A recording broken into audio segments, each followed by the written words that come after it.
the people that succeed just don't even see that failure is a means to stop. It's just a means to move and change. And, Right. Pivot's the popular word, but if it's not even a pivot, it's just adjust, it's assess. Imagination, creativity, and innovation, they're not interchangeable words of the same thing. They're actually part of an equation.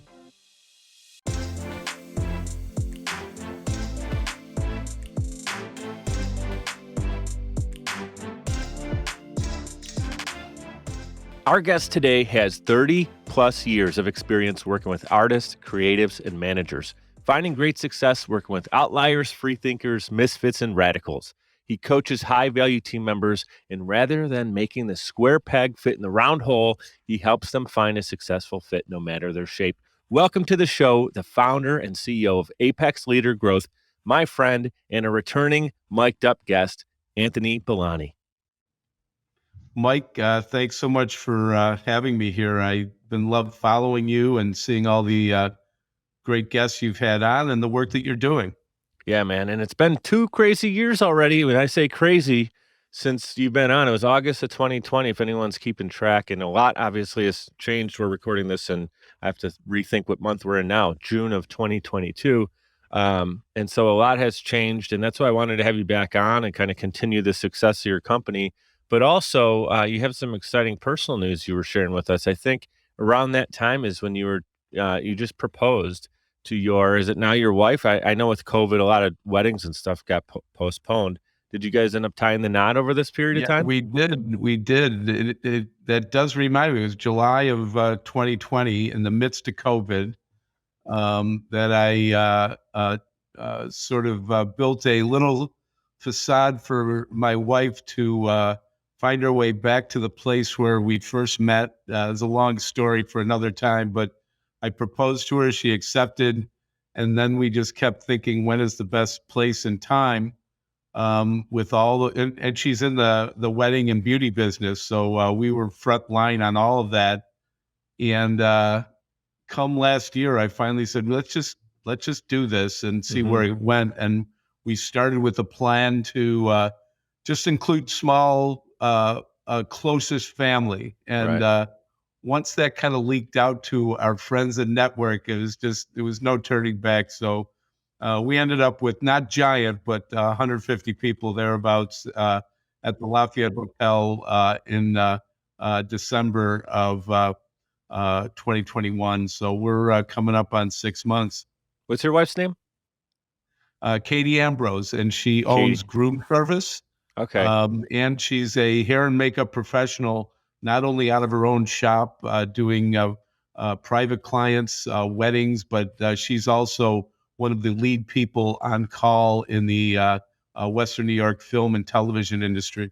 Yeah, I recognized her because I've seen pictures of you guys and celebrating and on your wedding and everything. So first of all, cheers to you guys. Cheers to you and Katie. And congratulations. And yeah, I've been to a couple weddings that were during that time. Some I couldn't get invited to, that whole thing where it's only like 40 people. And then I had one wedding, I'm not going to name who it was, but family where they ended up throwing the wedding, but they had to split it into 2 wedding parties. So it seemed like there were 2 weddings going on at the same time, so they can actually meet the numbers and the facility can say, no, we got these groups broken apart. But we were both groups our family was on both sides of the building, which was really kind of cool. So you got to get crafty, you got to get creative. You and Katie are both very creative. So that's why I wanted to have you back on the show. I know we talked about an hour the first time. We still ran out of time to cover everything. So between when you were on last, 2020, and today, can you share some of the big wins for Apex Leader Growth? Absolutely. It's been some really nice growth, and slow and steady continues to win the race. It's what I've told my kids their entire life. And my brother Paul, who took over our family business, Colvin Cleaners, one of his favorite statements is "Get rich slow." And it's and I judge richness as the richness of life. Yeah, we like to we can get paid for what we do, but to me, a quality of life is way more important than just making a dollar at the end of the day. And everything I do is based on providing the level of service that's promised and really what the client expects, not what I expect to give to the client. I think that's like the platinum rule, which is what would you like me to be doing for you? And I continue to keep asking that question. So what's happened since we last talked is I've had several significant client pieces of work within organizations and lots of terrific coaching experiences. The organization work, I did a major strategic plan piece for Mount Irenaeus, which is the spiritual center connected to St. Bonaventure University. I did a big piece of board work for the Western New York Library Resource Council. And I'm working on several other pieces of organizational development work. And I continue to build a relation with UB School of Management, where I've been a coach on call for them for several courses over the last 5 years.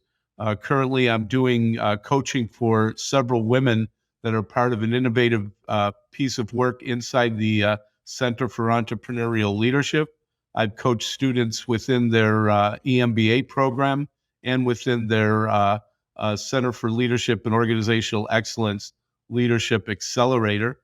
Last spring, I presented at their annual Day of Learning, where I was one of the only non-faculty people that was invited to give a session on where I built a whole piece around the importance of emotion in approaching problems creatively. And it's something that's kind of taken up my continuous learning efforts over the last year, looking at the neuroscience of emotion. So that's just a piece of some of the things that's been keeping me busy. Oh, by the way, I have become officially certified by a group called under coaching.org and the World Executive Business Leadership Coaching Group, where I'm a certified top level coach in accelerating coaching excellence program, led by two of the leading coaches in the world, David Peterson and David Goldsmith. Bam, right there. Anthony Billoni, man. Awesome updates. Super happy for you. Congrats again at the wedding. Now you got your business going to the next level and a personal moment where you get certified there. I want people to realize they could go to apexleadergrowth.com to learn more about you and your company. But I have a question. Are you serving? I know you serve Western New York, which is where we're from, the Buffalo area. But now that you're in this other not other organization, but have your certification, is it open to others that you can do some virtual training? Absolutely. In fact, here's what I missed. I have been doing virtual creativity training for researchers in Citigroup Research. And these sessions have all been on Zoom, but the participants live in Great Britain, Asia, and across the US. So, yeah, I've very actively done stuff on Zoom over the whole of COVID and can plan on continuing to do that. I've become a pretty active user of the online design board called Mural as a way to visually represent solutions to clients and also visually help people flow through the creative process. So just sitting in front of a screen is one of the key pet reasons people get Zoom fatigue. But again, through my colleagues and always looking for something new and different, we're trying to overcome the screen fatigue by getting people engaged and also reaching out of the Western New York area. I've joined the international group Vistage as a speaker, and I presented in New York City over Zoom and in Rochester in person. So I'm always looking to bring what I bring, which I feel is, you're a coach, you're a leadership development. There's thousands of those. I think my unique orientation toward deliberate creativity and now touting helping people fire their imagination as the pathway in is my unique selling point.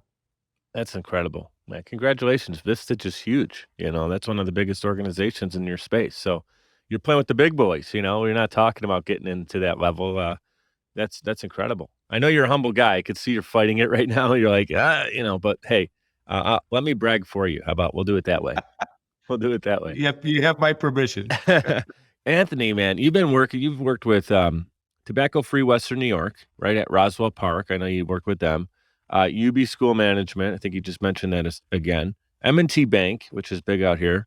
The Creative Education Foundation, right? Birchfield Penny Art Center, which a lot of people locally will know, and many others, right? So you've been working with some of these larger organizations. This is incredible. What I'd like to do is, you just talked about being creative again. And I think a lot of times we don't think of like leadership training and getting business coaching with creativity. Like, I feel like there's a separate, like, hey, we could go play in the art room. We could go make music. We could be creative over here. And then we could be serious and work on our fundamentals for our business over here. And you're like, hey, see this wall right here? Gone, right? We're going to open it up so everybody gets to play together, because the creativity unlocks some of the greatest things in business, and the business strategies help take that creativity and put it in the right places. I don't want to speak for you, but can you speak how the two really how they blend together really well? Well, there's a third piece to it also, Mike. And let's bring in the word innovation as well. And it's what I noticed in the 20 years that I've been learning about creativity and facilitating and teaching, is that it is this sort of like elusive trait quality that it's here today, not here today. And the boss runs out of his office or her office and says, "I need creativity now. Give me some ideas. Let's go." And everyone's like, the reality is, and this is something I ask in my sessions now, is who feels that they're a lot creative, a little creative, or not creative at all? And consistently, more than 70% say they're either a little or not creative at all. So then I started thinking, well, the founder of this whole process back in the 50s, Alex Osborne, his last book was called Applied Imagination. And I thought maybe there's something there. And I said, who's got an imagination? And you could imagine that there's usually one person in the room who says, I don't have an imagination, but everyone else says, yeah, I have an imagination. I said, there's the hook. So I now start talking about the concepts of imagination, creativity, and innovation. And they're not interchangeable words of the same thing. They're actually part of an equation. And the equation reads that imagination is the raw material. Picture you're going into, someone invited you out for a weekend nature experience. It's the dead of winter. It's below zero. And you're the first to arrive at the cabin. And you walk in, and this cabin is bone cold, freezing. What's the first thing you think you need? Tell me what you think. Yeah. Fire, warmth, jackets. Warmth. Yeah, absolutely. Yeah. So you spy, you flip a light on. They do have electricity, but little else. And you flip a light on, and in the corner is a pile of wood. Would you just light that pile of wood as it sits? No, you got to obviously find the right spot for it, and time and place obviously plays into it. Perfect. So think of the wood as the raw material of imagination, but just left alone on its own, it's going to ignite and go in all different sorts of directions. So over to the left, you see a metal stove. Oh, I'll put the wood inside the stove, light the wood, and suddenly eventually the stove gets hotter and hotter and hotter, and eventually the cabin gets filled with heat. So basically the wood, imagination, is the raw material. The stove is the conductor, the process of creativity, and the heat is the output. The outcome is innovative output, innovative products, innovative processes, innovative ideas. But you need those two pieces: imagination feeding creativity, a creative process, which is what we've designed and developed at the school at Buffalo State College and is now used all over the world in several different methods and ways. In fact, the idea of design thinking is built on top of the very basic creativity process that was designed at Buffalo State College. I love that. I'm going to say that's a mic drop moment right there. I want people to go back, listen to it, because I love stories like that, because not only visually did you take us through that story, but you were able to make us understand some key concepts easily through that. So that's why I love the art of storytelling to teach. I love it. I always have learned in classes throughout my life with stories way more than just like learning things by rote for a test. But I don't want us to overlook that. I think it's really cool, and the idea that you just talked about with obviously making fire, with having the call it the ingredients, the wood is there, the stove is there, and the opportunity to make it connect, the three pieces come together is there. But I think what's really cool about innovation is not everybody, like the first person who ever made that equation work, that was a brand new idea. Hey, we can put this fire in this container, and it's going to help it. The fire is going to grow so much better, and it's and then someone in a different part of the world did it a little differently, right? And everybody like figures it out differently. So there's things that we're still learning, and that's what's exciting about the world today is like as technology changes as fast as it does, there's a lot of things happening for the first time, like the first fire that was lit. What's most interesting about this, Mike, is that the process happens organically all the time anyway. Mhm. But it's random, and it's not what we call deliberate. That someone stumbles into something, they have the aha moment, and a new idea comes out. And another thing, just got finished teaching a course on entrepreneurship at Damon College, so that's one other small thing I did. Yeah. But what I learned really soaking up the reality of entrepreneurs is that most everyone that continues to succeed as an entrepreneur, and we were all just part of the freelance piece with our friend Marie. Yeah. The people that succeed just don't even see that failure is a means to stop. It's just a means to move and change. And, Right. pivot's the popular word, but if it's not even a pivot, it's just adjust, it's assess. It's that you're in the world to make something happen. If it's not this, it's going to be that. So the point I'm getting to is that my little metaphor about the fire and stove and heat is that people are making heat randomly and haphazardly, but in order to engage an entire organization to be deliberately creative and follow a process every time you need to, that takes discipline. That takes commitment from the top, and almost to the point where you said you knock the wall down. You have to keep it down and recognize that imagination inside a business organization is different from the at the heart level. It's the same, but the mechanics of it are different of what you're going to be doing with imagination inside an organization than what an artist is going to do inside her studio or at her desk or at the theater. But the energy is still the same thing. You're doing things like observing things differently. You're doing breaking routines purposely just to break them, so that you have more of a habit of breaking routines. Because this is what I also share now. Is a couple weeks ago or a couple months ago, the New York Times published a major piece, got a lot of traction when I posted it on LinkedIn.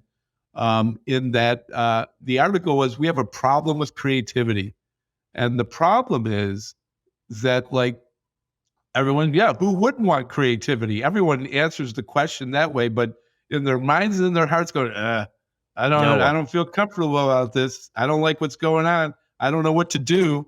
They're not comfortable with ambiguity. They're hard with change. And as much as you say defer judgment, we just can't completely get over the hump of completely deferring judgment. That's where a good facilitator comes in. But if an organization commits to this, which is what I would come in and help people change the culture. But again, it's got to be done commitment-wise all the way down the line. and agree to it, that it happens not just me showing up one afternoon for a fun creativity session. Okay, you're all creative now, wave the magic wand. No, it has to be done over weeks and months. Right. And then you leave and it's then right back to where they found you, or where you found them, I should say, right? Because you leave. I say take your imagination to the gym. Exactly. One session at the gym isn't going to make you Arnold Schwarzenegger. But a year at the gym, even 6 months at the gym, 2 to 3 times a week, is going to show a difference. And it's the same thing that if you practice some of the imagination techniques that I'm now suggesting people try, things will happen. Absolutely. Two things that I thought of while you were unpacking all of that is, number one, the entrepreneur that doesn't allow a failure to be the reason that they're going to quit is it kind of reminds me of an airline, like an airplane pilot, right? So like they're going and they have their coordinates, just like an entrepreneur has the coordinates to where they believe they want to go and they know they want to go. And then different things happen, wind, thrust, all this stuff. I don't know. I'm not a pilot, but the course over time, it starts to get off course. They don't shut the whole thing down, go back to the beginning and start over. They make course corrections in the air. And that's very much what an entrepreneur has to do. Number two thing that I thought of is in innovation and creativity. We think of guys like Elon Musk. You can even say, and I just would just produce at Social Chameleon. One of our clients interviewed David Anderman, who worked for both SpaceX and Lucasfilm. So you got George Lucas, you got Elon Musk he's working with, some of the most brilliant minds and creative minds, but also both in like the space exploration field, right? And then we think of Tesla. We think of these different guys, Benjamin Franklin. They're all creative innovators, but they also had, the smarts to back it up, or the work, they work just as hard. They have that craziness about them that they're going to get the thing done at a high level. So, as you're talking about creativity and innovation, it's not just this happy, oh, thanks, Anthony, you're making us fluff up and feel good. No, look at the brilliant minds, Hard work. the Steve Jobs of the world. It's innovation, creativity, hard work, and they all, at many, many, many, many times, more than we even know about, had to course correct all the time. It's constant, right? Just like another, and work the rear end off. Let's keep that going. That's the other piece of my practice. Yeah, is that I feel makes me a little different. Resilience. And a book that was really important to me is Duckworth's Grit. I think that those people, you unpacked a lot of concepts in the last few seconds, and the Musks and the Teslas and all the others of the world are what we like to call big C creativity. We're all in the world of little c, and that's just incremental changes to make your life better. All that Dr. Sid Parnes, that Alex Osborne's partner, said is, I hope our little process will help you get a few new ahas. And what it really comes down to is, I'm stuck. I don't know what to do. Use creativity, and it doesn't immediately solve your problem. Again, no magic wand, but it makes you unstuck so that you can get back to that point of entrepreneurship of what's the next action I need to take. Yes, and is one of our biggest favorite phrases. The other thing I often say is, what else? What next? When I coach people, and everyone loves to talk about the why, get to the why. I say we should get to the why, but we should have it in the back of our head, because the next thing you need to do, and this is what a lot of people don't do, is get to the what and the how. That's what I do as a coach is, okay, so you know why you're doing it. So what are you going to do, and how are you going to do it? That's the questions you need to keep asking yourself. Yeah, that's really good. I mean, we've really focused a lot on, understanding our why. And I know the Simon Sinek thing, and I do have an appreciation for that, but also the what and the how. Let's not forget about the other ones too, right? Like, we don't just focus on one of them. We have to come back around and say, okay, how are you going to do this? And what the heck, are you going to do it? And then once you know those things, then you can really focus on your why. We are like way behind on getting to the break, and that's because I didn't want to interrupt this conversation. Was flowing so well right there. But what we're going to do is take a quick 2-minute timeout. We'll be right back with Anthony Billoni, and we're going to give our sponsors some love. Podcasting is a great way to engage with your audience and stay consistently relevant. The only problem is you don't have the time or desire to produce your own show. You simply want it done for you, and that's where Social Chameleon comes in. All you need to do is press record and upload the files. We'll handle the rest. From planning, production, post-production, distribution, and digital marketing, we have you covered. We realize that times are tough and funds are tight, and Social Chameleon believes in building supportive business relationships. By clicking on the link in this promo, we'll provide you 7 free podcasting tips to get started, as well as a free 30-minute online consultation. This is the perfect opportunity for entrepreneurs, keynote speakers, industry experts, influencers, and anybody who has a personal brand. With Social Chameleon, we help you build a brand that is out of this world. We're ready and waiting, so what are you waiting for? Click on the link to get started today. Hey guys, it's Mike. I'd like to give a proper shout out to Navigator Bookkeeping. Look, for a long time, I ran my business without really understanding the full financial picture. I used my gut and my bank account balance to make decisions, which led to some poor choices and constant stress over my business's finances. I knew something needed to change. At the beginning of 2021, I made a decision that helped pave a more clear path for my business. I started working with Navigator Bookkeeping. Since then, my bookkeeping has been handled for me. I now understand the full financial story of my business, making important financial decisions much easier now, and it helps me plan for where my business is going. I highly recommend giving Navigator Bookkeeping an opportunity to help your business. Check them out at navigatingyourbooks.com. Again, that's navigatingyourbooks.com. It's time to know the full financial story of your business. All right, we are back in action with Anthony Billoni, and you guys can connect with him directly on social media. I know he's very active on LinkedIn, so I'm going to have that linked in the show notes, making it clickable and easy to connect. Right before the break, we were talking about excellence. We were talking about innovation and creativity and how it kind of all ties together. So I'm going to put that question directly in right to you. We're going to talk to you directly here, Anthony, with this one. So what keeps you inspired and striving for excellence?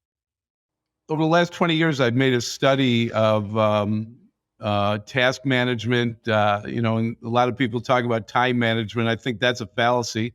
I don't think we have any power to manage time. I think, time's time's an imagination concept, man. We manage ourselves to be within the framework of time is really what we're doing. You just nailed it. And how I do that and how I've gotten to that is there's kind of a chain of events and realizations that I did for myself that I lead clients to as needed is first thing is identifying the core values that drive my life. And then each year I identify the things that I'd like to accomplish in that year with the most important things, which are my family, which includes my wife and kids, my career life, the gifts that I'm destined to bring to others in the world, and also my community life and spiritual life and all the other things. And then that drops into this document that I've created because I haven't found it in other task managers and other things and all these other, there's hundreds of them out there now. And I just made one that basically shows me, here's what I'm intending to do in any given month. And then it's a fold out sheet of paper that says you're going to accomplish this week. You're going to accomplish that this week. And the exercise at the beginning of the month and at the beginning of the week is what always allows me to either make sure I'm getting things done, like Angela Duckworth said, stick with the tough stuff and get it done, but also add the newest things that, what could I try? What would I, you say, oh, I want to get to that. I want to get to that. How many times do you put something in your calendar and keep pushing it forward as like, I'll get to that. I'll get to that. This doesn't allow me to leave it on there very long. There's like a self-judge inside me that's a good judge that says, hey, you said you're going to do this. What's stopping you? Why? And, there's two important questions we use in creativity as an exercise. When someone's stuck, we say, well, why are you doing this? That's a good definition question. And the other one is, what's stopping you? So it's Right. either tactical or heart-based. Like if you hit, if you don't know the why, you wonder, why am I doing it? So most of those, everything I put on the list is well beyond why, and it's really more about what and how. Yeah, that's what fuels your inspiration right there, you know? I think that's, that's beautiful. Now, this question, I want, so we can learn a little bit more about you and outside of when you're in a leadership conference or, educating people through Vistage or a Zoom call or even a podcast like this one. When you're not doing all that good stuff, right? So let's put it this way: if you retired today and you never had to work, quote unquote, work another day in your life, and let's say you have perfect health until you're 120 years old, how are you spending your days? My wife and I would be, and hopefully bring my kids along, would be traveling the world, going to interesting and exciting places in the various spots in different continents, Asia, Africa, South America, and elsewhere. On my own with other friends, I'd be on a bike riding miles at a time.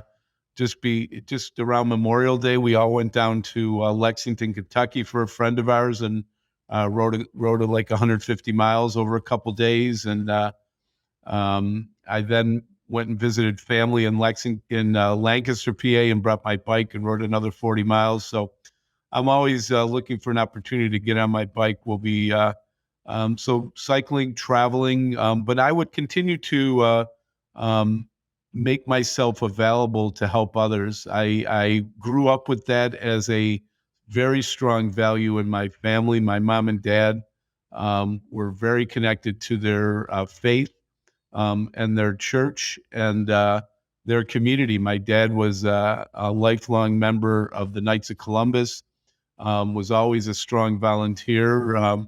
My brothers and I all learned how to cut clams, helping him at the clam table at all the Knights of Columbus picnics. Uh, and my mom was an active volunteer in her church from when she was a teenager all the way up until the day she passed. And, so they instilled in my brothers and I that service is a good thing. And I would continue to find ways to volunteer. And I'd stay engaged with the arts. I probably, I'm a hobby fiction writer. I'd probably spend more time finally writing some of the short stories and novels that are bubbling around in my head. So that's probably enough for now. Yeah, you'd still be putting a lot of great, let's call it, content out into the world. I know I follow your cycling through via Instagram, seeing all the different places that you've been, and I know you've done a lot of it for a good cause too, right? With Roswell, you've been biking to raise awareness and raise money for these great organizations as well. So you're putting your passion into good use, which is really cool to see. And the travel, yeah, I mean, you named many, many really incredible spots to go visit. So um, I'm excited to see where you continue to grow, and that's kind of the key word in this whole episode is the growth, right? And I know you're going to do a lot of that stuff even while you're still in the working, because when you do what you love, and this isn't just a sound bite or a make you feel good, but when you truly do what you love, I know guys that are one of my clients is 80. I think he's turning 81 this year. And I have the honor to go to his birthday party down in Florida. It's gonna be beautiful. But he just started podcasting at 80 years old. Like he's way retired. Like he's had a very successful life many times over with multiple companies. And he's like, I still want to have fun. I want to bring these stories out and inspire the next generation or two generations, right? And it's really cool. So there is no we have our end date, but it doesn't mean that we have to stop 20 years before that, right? That points I said there's really only one end date. And then I just stop and let people soak that up for a second. There's really only one quitting time. Yeah, right. You could do whatever you want with your time up until that point. So that gives us a little bit of an understanding about yourself, and I really appreciate you doing that.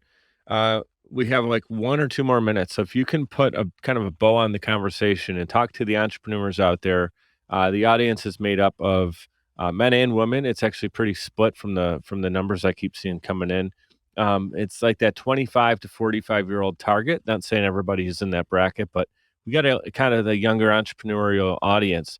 And they're looking to continue. The reason I'm doing the show is to give them information for my guests and myself that they can collectively put together and really rise up and unlock different layers to their personal growth and their business.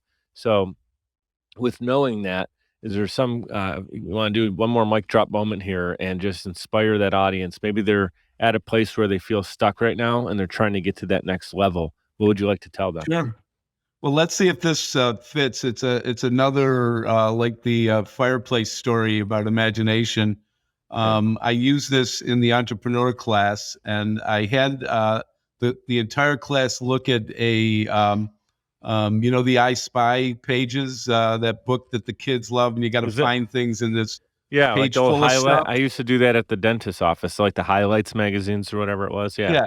So it's page full, absolutely full of stuff. So I put this up on the screen, and I said, in a minute, I'm gonna really turn it on and have you look at it, and I want you to notice everything that's blue in there, and you'll tell me what you saw. And I put it up for 5 seconds, and when I took it down, everyone's went like, "Oh my God, 5 seconds!" I go, "Yeah, okay. So now tell me everything you saw that was yellow." And they all go like, "Oh, so you're really tricking us now." And I go, "Okay, let's forget that. So I'm going to put it back up and let you look at it longer. And I want you to pick 3 things of your own choice and make a sentence out of it." Okay, so I put it up for 30 seconds. And then everybody was able to do things either very literally or very creatively. Like, so one person said, "The basketball's next to the tree, next to the key." And another person said, "The key unlocks the sandwich that I eat, and the pirate eats and is not hungry." So you got the range of things. And I said, "So why did I even do that?" And no one had an answer. And I said, "So here's what it all means." I said, "You go to the market with your entrepreneurial idea, thinking your idea is blue."